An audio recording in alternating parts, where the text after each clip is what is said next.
Bonjour, je vous propose d'évoquer aujourd'hui le fameux canon du château, qui est une des illustrations un peu emblématiques finalement de la ville de Nice. Profitons du fait que Covid-10, confinement et fermeture des jardins publics le font taire pour évoquer sa mémoire. C'est une histoire qui est, vous allez le voir j'espère, peut-être beaucoup plus intéressante que toutes les légendes que l'on a pu imaginer, inventer à son égard. On l'a un peu oublié d'une certaine manière, mais disposer d'une heure commune, c'est-à-dire d'une heure qui soit la même pour tout le monde, tout simplement, c'est quelque chose qui n'est pas absolument évident. Et très tôt, les institutions publiques se sont préoccupées de se doter de dispositifs d'horlogerie, bien évidemment, ou de gnomonique, c'est-à-dire de cadence solaire, qui permettent d'avoir une heure commune. Petit problème, l'heure, elle nous est donnée par le soleil, mais il y a un moment dans la journée, toute l'année, où le soleil est au même endroit, c'est midi. Le reste du temps, ça change. Pendant 6 mois de l'année, les jours raccourcissent, donc le soleil se lève plus tard, et pendant 6 mois de l'année, le soleil se lève plus tôt, puisque les journées rallongent. Donc il faut trouver un terme médian pour donner cette heure commune et définitive à tout le monde. On a des exemples avec des horloges, comme la tour de l'horloge qui avait été installée dans ce qui paraît-il aurait pu être un ancien élément de fortification de Nice au début du XVIIe siècle. On l'appelait la tour de l'horloge. Elle se trouvait, pour les vieux niçois, tout à fait au bout de la rue Mascoïna actuelle. Elle a été démolie il y a fort longtemps. Et puis on a eu l'opportunité, au moment de la construction des nouvelles casernes sur la place Saint-Dominique, actuelle place du Palais de Justice, de construire une tour de l'horloge communale qui n'est absolument pas un clocher d'église, hein, c'est une caserne, et c'est dans un angle de ce bâtiment de caserne qu'a été édifiée cette tour de l'horloge sur la place du Palais de Justice. Et puis, un peu plus tard, au milieu du XIXe siècle, on a demandé à l'architecte communal Giuseppe Vernier de réhabiliter ou de réutiliser plutôt l'ancien clocher justement de l'ancien couvent des franciscains qui se trouvait sur la place Saint-François. C'est ce que nous appelons aujourd'hui la tour de l'horloge, qui date donc des années 1830, 1835-40 à peu près. Pendant des millénaires, l'astronomie, on le sait, qui était un des tout premiers métiers du monde, consistait essentiellement dans l'observation du mouvement apparent des astres, des planètes, des étoiles, etc. Avec les progrès de la science moderne, surtout à partir du XVIIe siècle, l'astronomie devient une science très précise, fondée sur le calcul arithmétique, bien sûr, mais surtout algébrique. Et du coup, l'astronomie devient quelque chose d'un peu spéculatif qui va permettre de créer des monuments dont il faut être franc, l'utilité n'est pas absolument apparente, si ce n'est qu'il témoigne justement de la capacité scientifique et intellectuelle des auteurs.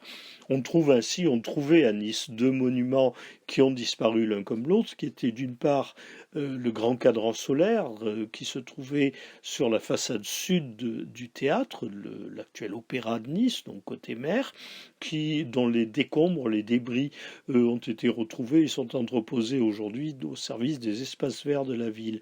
Et puis un autre monument très curieux était ce que l'on appelait la sphère armillaire, qui était un assemblage de cercles de laiton, de bronze, et qui permettait de créer donc cette sphère tout à fait ajourée que l'on voit sur l'image à l'entrée donc de la rampe d'accès par escalier à la plage de Nice au niveau de l'embouchure du Paillon, en face du monument du centenaire actuel.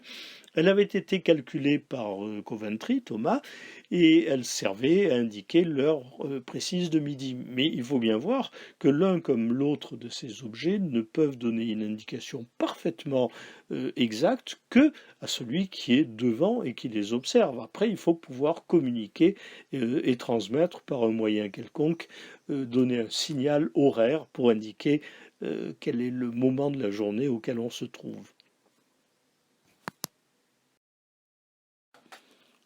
Dans les années 1860 à peu près, arrive à Nice, dans cette cohorte finalement de sujets de Sa Majesté la Reine d'Angleterre, un personnage qui nous provient de la ville d'Édimbourg, on va voir que c'est intéressant, la capitale de l'Écosse, et qui s'appelle Coventry. On en a fait abusivement un lord, ce qui n'a jamais été. Thomas Coventry était esquire, c'est-à-dire quelqu'un de bien, mais sans plus. C'était pas un membre de la très très haute aristocratie. Par contre, il avait une passion véritable pour le calcul astronomique qui était une des très grandes préoccupations scientifiques de l'époque. Et il s'installe à l'hôtel Chauvin, qui n'existe plus, qui se trouvait à peu près où se trouve la Banque de France actuelle, sur la rive droite du Paillon, sur le quai Félix-Faure, pardon.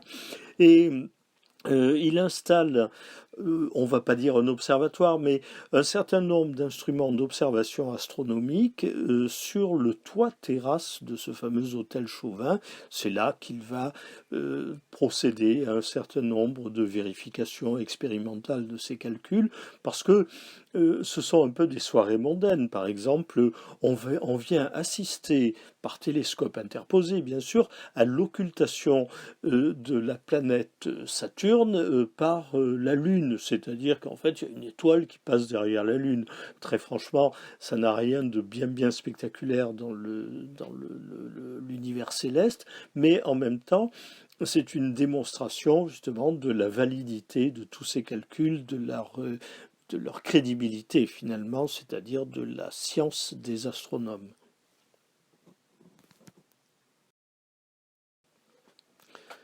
C'est donc dans ce contexte que Coventry, Thomas Coventry, s'installe à Nice pour y passer normalement la saison hivernale. Et ses calculs lui permettent d'élaborer ce produit extraordinaire qu'est cette fabuleuse méridienne qui se trouvait donc sur la rampe d'accès à la plage de Galets au niveau de l'embouchure du Paillon. L'objet était assez extraordinaire. C'était évidemment pas pratique du tout, c'est le moins qu'on puisse en dire, mais il était une démonstration, une fois encore, de cette capacité scientifique des astronomes, des chercheurs et des observateurs et mathématiciens du temps. Il a disparu au moment de l'occupation à la fin de la Deuxième Guerre mondiale, tout simplement parce que d'abord il gênait les observations. Il faut se rappeler que les Allemands, par exemple, redoutaient un débarquement sur la plage de Nice, donc on a démoli le casino de la Jetée, on a démoli aussi la méridienne de Coventry, mais aussi on en a récupéré bien évidemment le métal qui était de la fonte de bronze.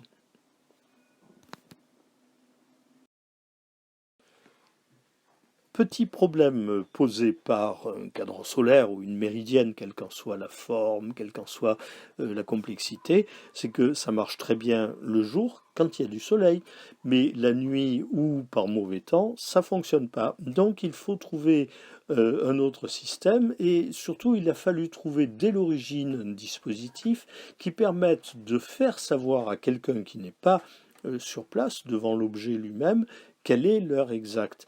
C'est un phénomène qui concerne particulièrement la navigation et la marine. C'est pourquoi dans tous les grands ports maritimes, de l'océan ou de la Méditerranée même, on a eu l'idée d'installer au milieu du 19e siècle, d'installer ce que l'on a appelé évidemment en anglais, puis c'était eux les inventeurs et les promoteurs du système, le time ball, c'est-à-dire la boule horaire, la boule de temps, la boule temporelle si vous voulez. On en a un exemple à Édimbourg, dont était originaire Coventry. Édimbourg, où on avait édifié le grand monument que l'on voit sur cette photo, qui est était le monument à la gloire de l'amiral Nelson, et tout en haut de cette tour, qui est tout simplement un lieu de visite, qui n'est même pas véritablement un phare, on avait installé, on le voit en 1852 sur la photo, on avait installé donc un time ball, c'est-à-dire un mât vertical en bois sur lequel était enquillé, peut-on dire, une boule, une sphère de bois recouverte de métal pour ne pas s'abîmer trop, et on hissait cette boule au sommet du mât, c'est-à-dire à quelques mètres de hauteur, et à l'heure précise de midi, un opérateur ou un système mécanique, comme ça a été très rapidement installé à Boston, aux États-Unis, un système mécanique faisait tomber cette boule. Donc c'est quelque chose que l'on voyait d'assez loin. Quand je vous disais que la marine s'y est beaucoup intéressée, ça a été le cas à Toulon, puisque sur un des bâtiments de l'ancien arsenal de Toulon, il y avait effectivement un time ball qui avait été installé.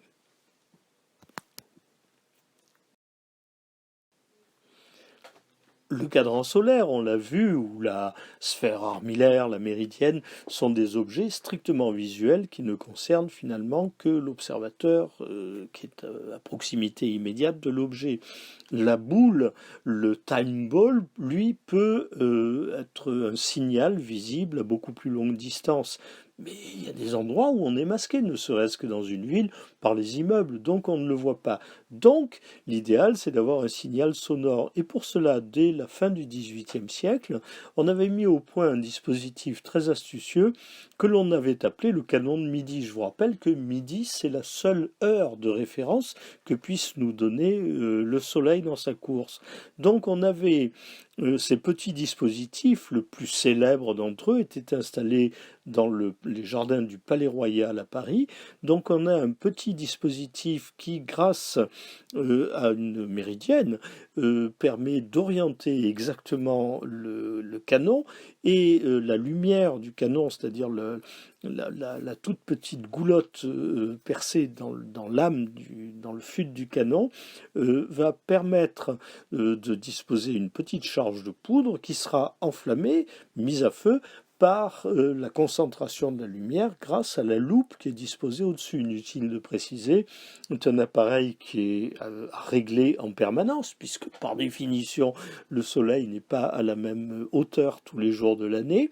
Et puis, il faut être très précis, et puis il faut mettre la petite charge de poudre, etc., etc. Mais ça fait des objets extrêmement amusants. On en trouve de temps en temps dans des ventes. Ça relève peut-être plus du gadget, mais c'est toujours amusant d'avoir un canon de midi dans son jardin. Toujours est-il que le canon de midi donne lui un signal sonore, alors un tout petit canon comme les objets qui sont sur cette photo, ça ne va pas produire évidemment un raffut abominable, ça ne va pas réveiller la totalité de la ville, mais il faut voir que pour l'époque, on fabriquait systématiquement des modèles réduits de canons.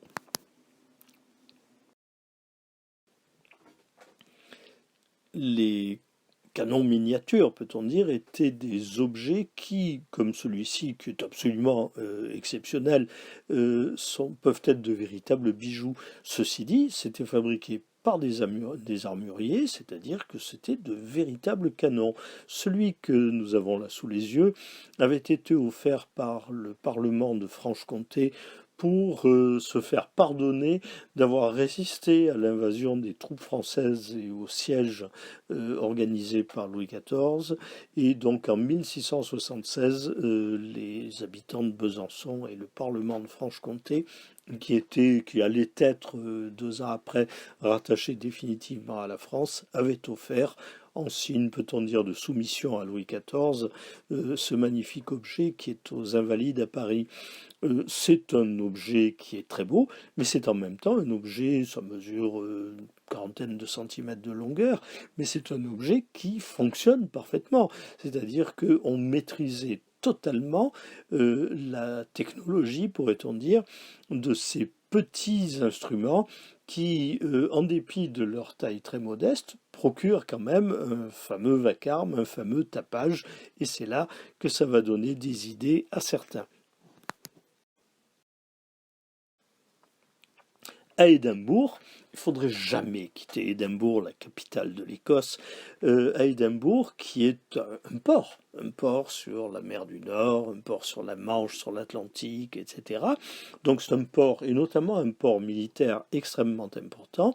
Il y a une citadelle, un château, et puis il y a effectivement les bases maritimes et portuaires. Or, ne serait-ce que pour pouvoir connaître avec précision leur localisation, quand on est en pleine mer, c'est indispensable, les bateaux ont besoin de disposer d'une heure très exacte. Et donc, ils ont tous des montres, des horloges, etc. Mais ce sont des mécanismes qui se dérèglent assez facilement. Donc, il faut pouvoir les régler régulièrement. Et à Édimbourg, l'amirauté britannique a décidé que tous les jours à midi, plus exactement à 1 heure de l'après-midi, nous sommes en 1861, sera tiré un coup de canon que l'on appelle du coup le 1 o'clock, c'est-à-dire le 1 heure pile, 1 heure pétante si vous voulez. Et aujourd'hui, alors c'est évidemment un instrument beaucoup plus moderne, hein, le canon qui est utilisé, mais aujourd'hui ça continue d'exister. Et rappelons-nous que Coventry, un de ses grands problèmes, était justement de pouvoir doter la ville de Nice, sa résidence hivernale, d'une heure précise, d'une heure astronomique, d'une heure exacte. Et il se dit, après tout, j'ai la méridienne sur la promenade des Anglais, hein. J'ai mon observatoire sur l'hôtel Chauvin, sur la terrasse de l'hôtel Chauvin, sur le Paillon. J'installe une boule, un time ball à l'identique de ce qui s'était déjà fait sur le monument de Nelson à Édimbourg, sur la terrasse de l'hôtel Chauvin. Et lorsque cette boule chute à midi, ça donne le signal pour allumer la mèche d'un petit canon que nous allons installer aux frais, bien évidemment, de Coventry lui-même, que nous allons installer sur la colline du château. En fin de compte, il n'a fait que décalquer littéralement à Nice un certain nombre de pratiques horlogères et astronomiques surtout qui avaient cours dans sa ville natale d'Édimbourg. Pourquoi la colline du château? Pour une raison extrêmement simple, c'est que c'est l'endroit le plus couru de la ville de Nice par les estivants, ce que nous appelons aujourd'hui les estivants, qui sont des hivernants, rappelons-le à l'époque d'ailleurs, qui sont un peu les touristes, voilà. On vient, c'est la promenade, la ville est une zone complètement urbanisée, qui est le cas à l'époque, et la terrasse et la colline du château sont un endroit que l'armée sarde vient de libérer quelques années avant le rattachement à l'annexion de 1860, donc que l'on a décidé de transformer. On ne peut pas le remilitariser français, donc on l'a transformé en jardin public. Et sur la terrasse sommitale, et on voit très bien sur cette photo qu'il y a justement toutes ces repères géographiques, astronomiques, il y a la table d'orientation sur laquelle se penchent un certain nombre d'étrangers qui sont là en résidence, il y a cette lunette sur trépied qui permet d'observer la ville, la mer, les bateaux, etc., etc. Donc on y va, c'est un lieu de villégiature et un lieu d'observation, c'est un lieu tout à fait idéal pour y installer le fameux canon qui, quel que soit le temps, permettra d'indiquer l'heure exacte de midi à tout le monde, à Nice, pas uniquement à la marine. Et donc on va l'installer non pas sur la terrasse elle-même, parce que comme on le voit sur cette photo, elle est assez fréquentée, mais sur la petite esplanade qui se trouve en contrebas au pied de la cascade du château, qui elle-même sera installée quelques années plus tard, vers 1885 à peu près, 88. Thomas Coventry est certainement très lié avec la bonne société aristocratique anglaise qui séjourne à Nice. Nous sommes donc dans les années qui sont aux alentours immédiats de 1860.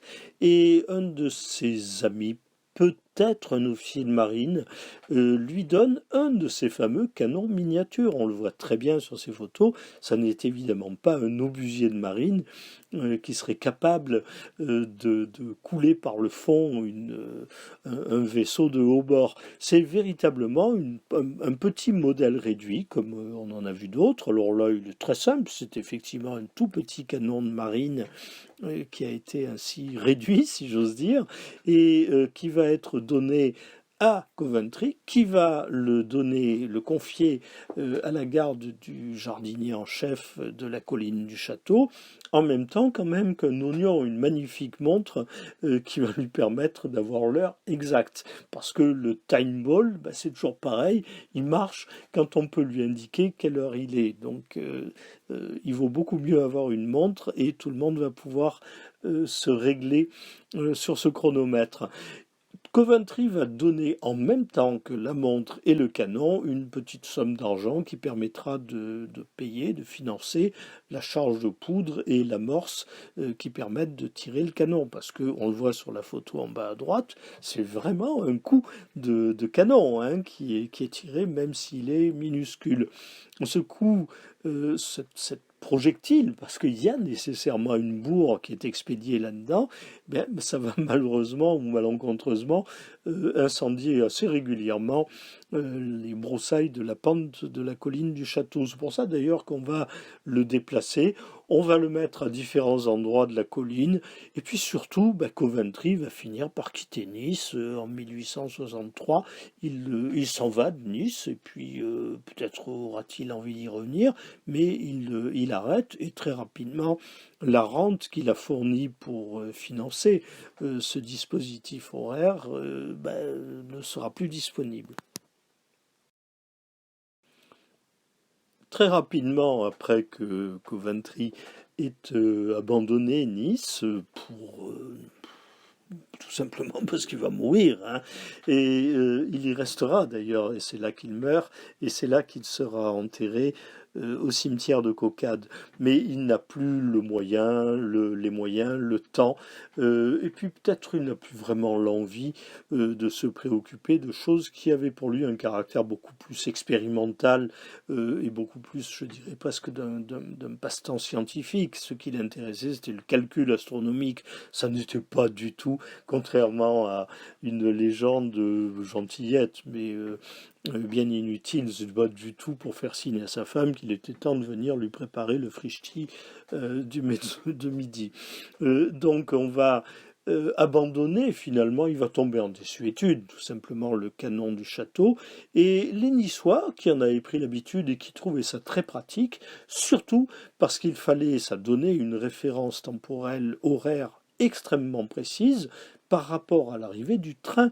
En 1864, le train arrive et le système ferroviaire ne peut pas exister sans un horaire extrêmement rigoureux, extrêmement précis, surtout à cette époque où il n'y avait pas beaucoup de moyens de télécommunication.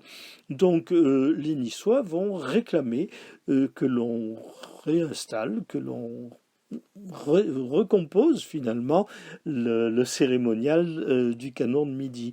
Alors on va chercher le canon, on ne va jamais le retrouver. On va chercher l'oignon donné par Coventry, on ne va jamais le retrouver. On va chercher s'il reste des sous dans la bourse qu'il avait laissée, il n'y en a plus. Alors la ville de Nice va prendre sur elle-même l'initiative de subventionner, c'est-à-dire de prendre en charge comme un service public véritablement le canon. On va réutiliser des petits canons comme celui qu'on voit qui est un canon d'infanterie. Et puis aujourd'hui, depuis fort longtemps, le canon c'est en fait un pétard de feu d'artifice qui est tiré grâce à un mortier véritablement, qui est tiré donc verticalement et non plus à l'horizontale, et qui est un pétard exactement, oui, comme un feu d'artifice qui va exploser en l'air. L'obusier à 3 tubes, tout simplement, pour le cas où l'un tomberait en panne.